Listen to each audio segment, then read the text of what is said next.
Sa iba pang balita, nakalabas na ng Philippine Area of Responsibility ang Super Typhoon Julian. Gayunman, ayon sa Pag-asa, posibleng pumasok muli ng PAR ang bagyo bukas ng umaga o hapon. Narito ang latest weather forecast ng Pag-asa kaugnay sa Super Typhoon Julian. Magandang araw po sa ating lahat. Narito ang latest kay Bagyong Julian.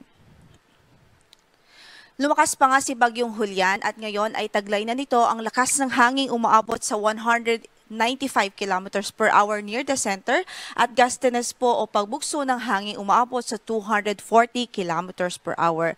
At ngayon nga po, kaninang alas 9 ng umaga ay lumabas po ito ng ating area of responsibility. Yung kanyang mata ay nasa labas ng PAR pero inaasahan natin na ito ay temporary o panandalian lamang na paglabas dahil we're expecting a possible re-entry ng mata ni Bagyong Julian sa ating area of responsibility most likely tomorrow. I-explain po natin yan sa susunod na slide. Pero ito pong pinapakita natin ngayon yung satellite imagery. Makikita nga po natin na although nasa labas yung kanyang mata, nag-extend pa or nag-expand pa yung kanyang diametro. So ngayon nakakaapekto pa rin ng bagyong ito sa malaking bahagi ng kalupaan ng Northern Luzon. Kung kaya't exposed pa rin ang extreme Northern Luzon at ilang bahagi ng Northern Luzon sa mga malalakas na pag-ulan, maging yung mga malalakas din na hangin na dulot at dala po nito ni Bagyong Julian.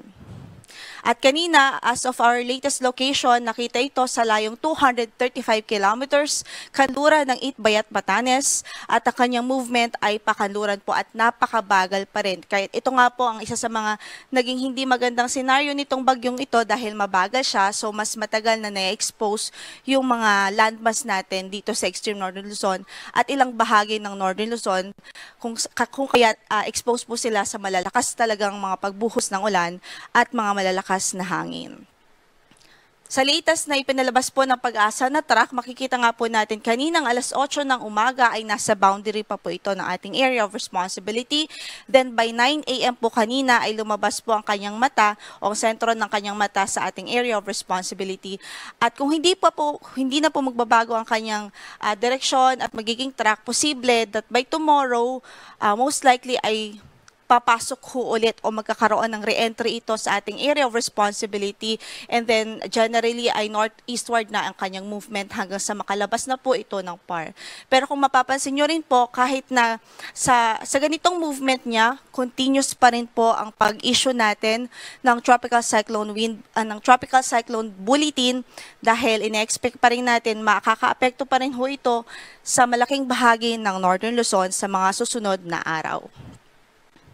And by the way, continuous pa rin po tayo mag-monitor sa magiging updates ng Pag-asa sa track nito dahil posible pa rin ho ang mga changes.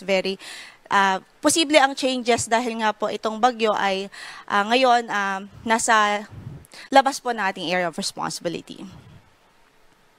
Kaugnay dyan ng signal number 2, nakatas pa rin sa Batanes, Babuyan Islands, northern portion of Ilocos Norte at sa northwestern portion ng mainland Cagayan. Samantalang signal number 1, nakatas ngayon sa natitirang bahagi ng Ilocos Norte, sa Ilocos Sur, sa La Union, Pangasinan, Apayao, Kalinga, Abra, Mountain Province, Ifugao, maging sa Benguet.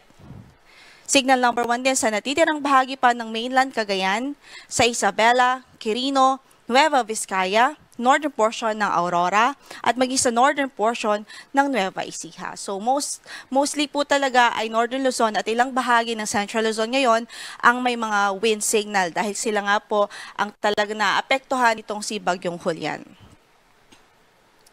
At ito pong datos na ipinapakita natin ay yung highest or 24-hour highest rainfall. So, September 30 po yan. So, over the past 24 hours. At nakita po natin, base sa datos, yung Basco Batanes ay nakapagtala po ng 727.8 millimeters of rainfall.